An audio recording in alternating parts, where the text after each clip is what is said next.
Lokasi Savia Residen Purwodadi. Ini sudah dibangun satu rumah. Lokasi sekitarnya seperti ini, masih sawah-sawah. Lokasinya dari Pasar Agro, Jalan Samping Hotel ke utara sekitar 400 meteran. Ini rumah yang nomor 1.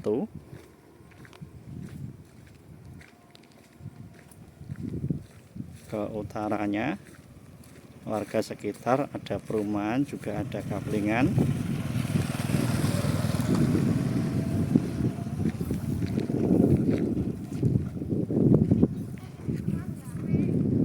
Pavingnya, jalan pavingnya sudah selesai, saluran sudah selesai.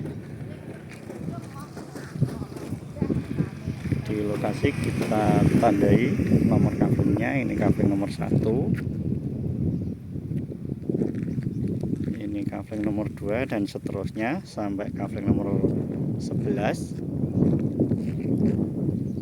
Lewat samping Masjid Bendungan juga bisa, nanti dari jalan samping Masjid Bendungan ke barat, kemudian ke selatan, dan ke barat lagi tembus ke jalan paving ini.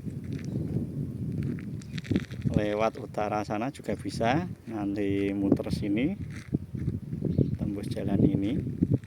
Monggo yang mau survei lokasinya, tanya-tanya bisa WA. Terima kasih.